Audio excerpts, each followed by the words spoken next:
The annual Johnson family reunion was held at Golden Fork's flagship restaurant in downtown Chicago, just like it had been for the past 7 years. 300 family members gathered in the private dining room upstairs, surrounded by the warm mahogany paneling and crystal chandeliers that had made Golden Fork Enterprises the most successful restaurant chain in the Midwest. I was sitting at table 12, picking at my salmon, when my father decided to deliver his traditional assessment of my life choices. The dessert course had just been served, Golden Fork's signature chocolate soufflé, and Dad was feeling expansive after his third glass of wine. "You know what I love about these reunions?" he announced to our table of 8. "Getting to see how the family business has grown. Look around this room. This is what real success looks like." My cousin Derek, who managed Golden Fork's marketing department, raised his glass. "To Grandpa Joe's vision. 23 restaurants across 4 states, and we're just getting started." Everyone toasted enthusiastically. My Aunt Rebecca, who handled Golden Fork's human resources, beamed with pride. "The expansion into Ohio has been incredible. We're opening 3 new locations this quarter alone." My Uncle Mike, Golden Fork CEO, stood up to address the entire room. "Family, I want to thank you all for being here tonight. Golden Fork isn't just a business, it's a legacy. Built by Johnsons, run by Johnsons, owned by Johnsons." Applause filled the dining room. Several cousins whistled and cheered. Then Uncle Mike's gaze fell on me. Of course, not everyone in the family chooses the entrepreneurial path. Some people prefer simpler careers. The table turned to look at me. I was wearing my usual family reunion outfit, a simple black dress from Target and flats from Payless. My job as a library assistant at the Chicago Public Library System wasn't exactly the kind of career that impressed the Golden Fork dynasty. Dad seized the moment. "Take my daughter Emily here. 28 years old, and she's never shown any interest in business whatsoever. Content to stamp books and process returns for the rest of her life." My cousin Sarah, who managed Golden Fork's finances, laughed. "Not everyone can handle the pressure of real business, Uncle Tom. It takes a special kind of person to build something meaningful." Dad nodded sagely. "Exactly. Emily's always been more of a follower than a leader. Some people are just built for service jobs." I continued eating my soufflé while the conversation swirled around me. This was familiar territory. Every family gathering for the past decade had included some variation of this discussion. "The restaurant business requires vision," Uncle Mike continued. "Strategic thinking. Risk assessment. Financial planning. You have to understand market dynamics, consumer psychology, operational efficiency." Derek jumped in. "Plus the ability to manage complex investor relationships. Golden Fork wouldn't exist without our sophisticated funding structure." I almost choked on my chocolate soufflé. Dad leaned back in his chair, warming to his theme. "That's what I've been trying to explain to Emily for years. Business isn't for everyone. It requires a certain mindset. A certain ambition." Aunt Rebecca nodded sympathetically. "Some people are just more comfortable in supporting roles. There's nothing wrong with that. Libraries are important too." The condescension was so thick you could cut it with a dinner knife. My cousin Kevin, who ran Golden Fork's purchasing department, raised his glass again. "To the family members who chose the entrepreneurial path. Who understood that building wealth requires taking risks." More applause. More toasts to their collective business genius. Finally, Dad turned to me directly. "Emily, you should really think about your future. Library work is fine for now, but there's no growth potential. No wealth building. You'll never amount to anything in business if you don't take some initiative." The entire table was looking at me expectantly, waiting for me to acknowledge my limitations, perhaps ask for advice on how to improve my prospects. I put down my fork and smiled. "You're absolutely right, Dad. I should probably leave the success to my cousins." Everyone seemed satisfied with this response. Several family members nodded approvingly. Kevin actually patted my shoulder.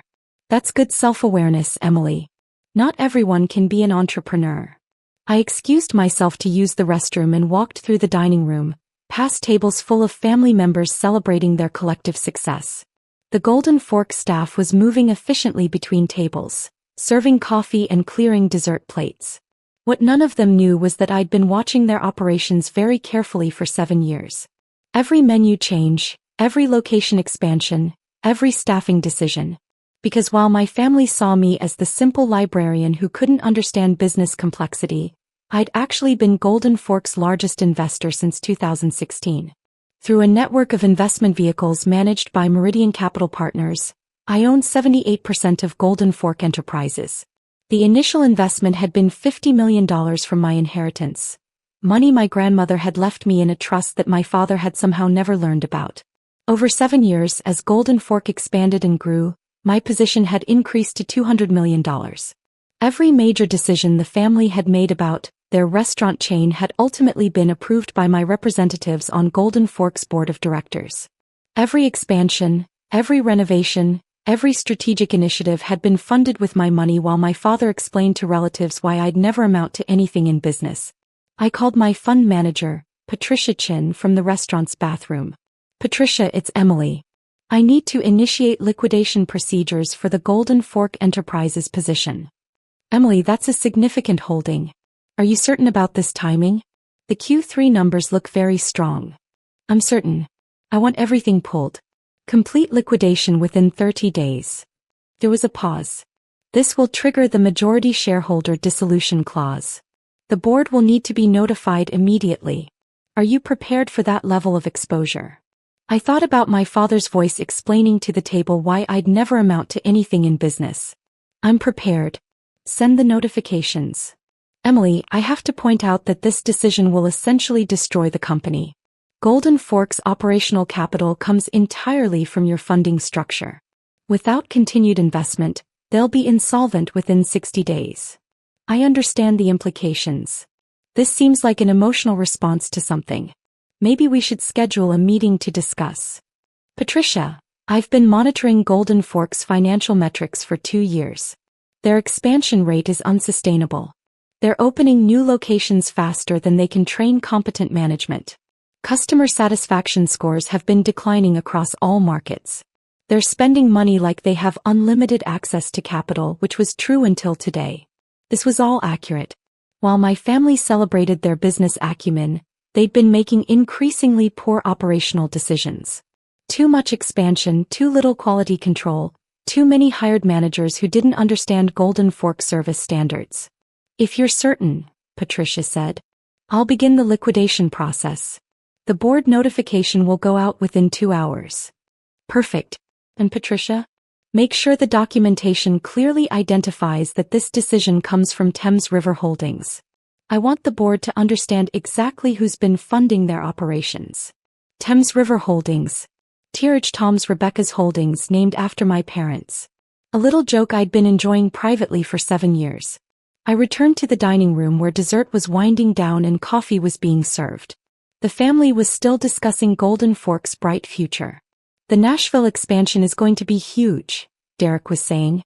We've identified 12 prime locations for the next 18 months. Uncle Mike nodded enthusiastically. The Southeast market has been underserved for fine dining chains. Golden Fork is positioned to dominate that space. I sat down and sipped my coffee while they planned their empire's continued growth with money that would disappear in approximately 48 hours. My phone buzzed with a text from Patricia. Board notification sent. Expect response within 4 to 6 hours. The reunion concluded around 10 p.m. with the traditional group photo in front of Golden Fork's logo. 300 family members arranged in rows, all smiling proudly in front of the restaurant that represented their collective success. I stood in the back row, next to my cousins who managed various aspects of the business they thought they owned. The next morning, I was reshelving returns in the library's fiction section when my phone started ringing. Uncle Mike. I let it go to voicemail. Then Derek called. Then Aunt Rebecca. By lunchtime, I had 11 missed calls and 14 text messages. Uncle Mike's voicemail. Emily, something very strange has happened. Our primary investor has pulled out of Golden Fork. I don't understand what's going on, but we need to have an emergency family meeting. Derek's text. Have you heard about the Golden Fork situation? Someone called Thames River Holdings just liquidated their entire position. We're trying to figure out who they are. Aunt Rebecca's voicemail. Emily, I know you're not involved in the business side of things, but we're having a crisis with our funding. Can you call me back? I deleted the messages and continued with my work. The afternoon children's reading program was starting in an hour, and I needed to set up the activity stations. At 3 p.m. while I was reading Green Eggs and Ham to 15 preschoolers, my phone buzzed with an emergency text from Dad. Family meeting tonight 7 p.m. at Mike's house. Golden Fork emergency. Everyone must attend. I typed back, I have to work late tonight. Library inventory. Dad responded immediately, this is more important than books, Emily. The family business is in crisis. I'm not part of the family business, remember? You said I should leave the success to my cousins. He didn't respond to that. The emergency meeting happened without me, but I got updates throughout the week from various family members who couldn't believe I wasn't more concerned about Golden Fork's situation. Mom called Wednesday morning. Emily, your father is beside himself. Apparently this Thames River Holdings company owned most of Golden Fork and just decided to sell everything. No warning, no negotiation. They have 60 days to find new funding or close all the restaurants. That sounds complicated, I said. I'm sure Uncle Mike will figure something out.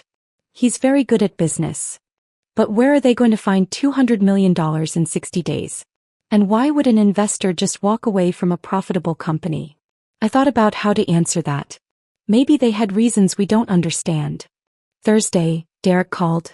Emily, I know you're not involved in the restaurant business, but do you know anyone who might be interested in investing in Golden Fork?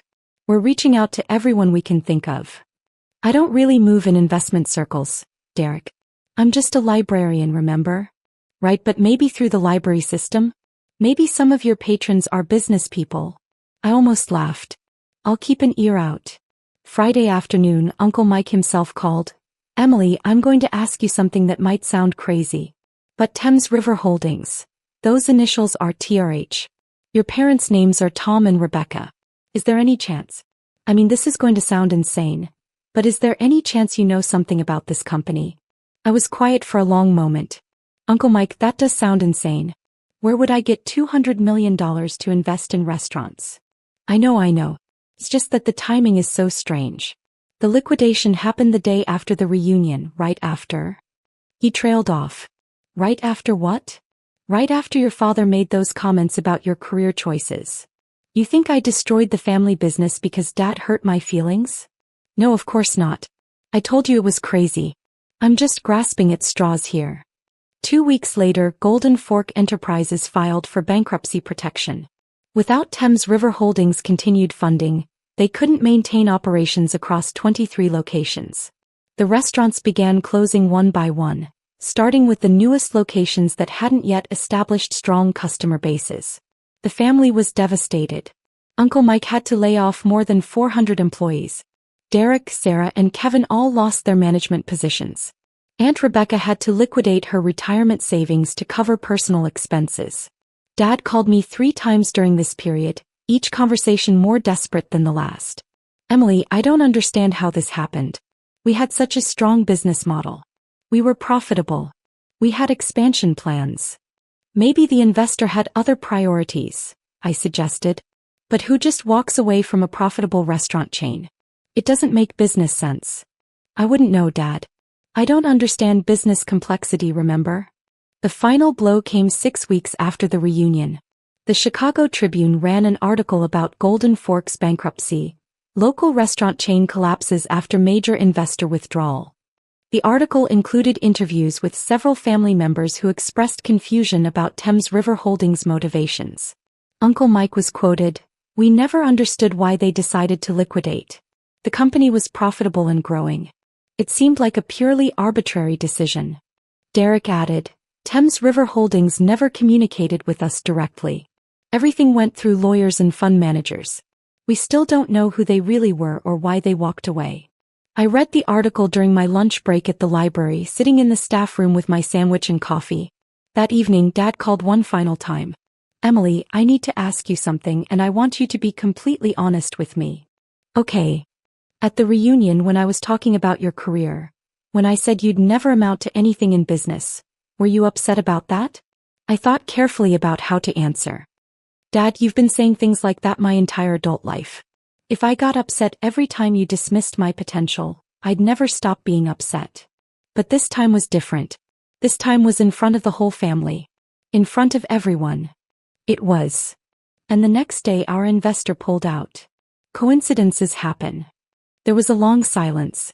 Emily, Thames River Holdings. TRH, Tom and Rebecca's initials. I noticed that too. Is there something you're not telling me? I looked around my small apartment at the library books stacked on my coffee table, at the simple furniture I'd bought from IKEA. The apartment that cost me $1,200 a month while I had $47 million sitting in various investment accounts. Dad, you've spent 10 years explaining to everyone that I don't understand business. That I'm not ambitious enough for entrepreneurship. That I should leave success to my cousins. Why would you think I'd be capable of secretly owning a restaurant chain? Because I'm starting to think I might have been wrong about you.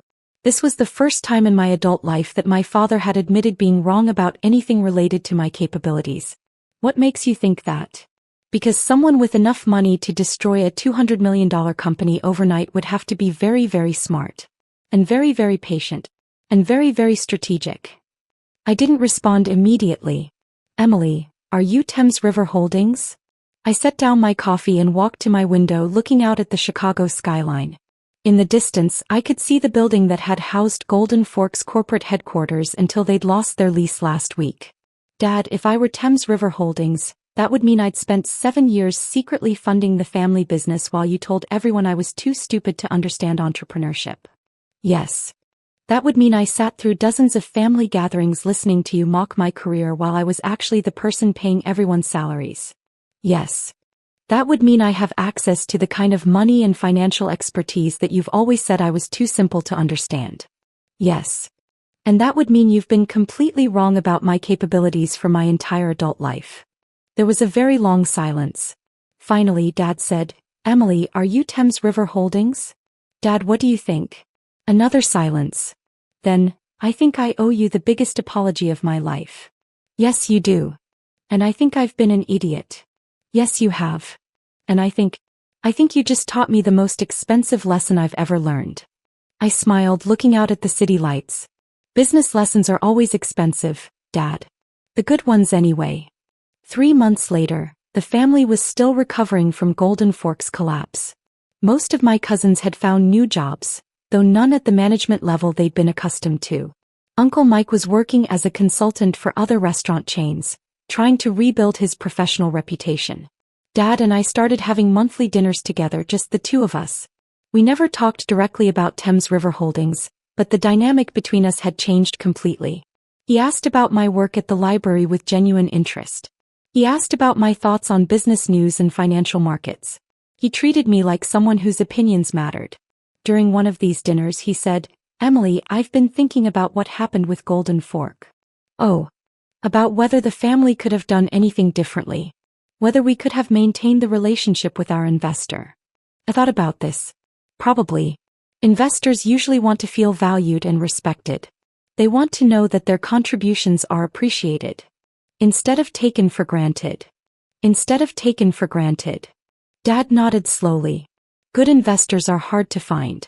Smart money doesn't just disappear without reason. Usually not. So if a family had an investor who'd been supporting them for years, they should probably treat that person very well. Probably. Even if that person seemed unassuming on the surface.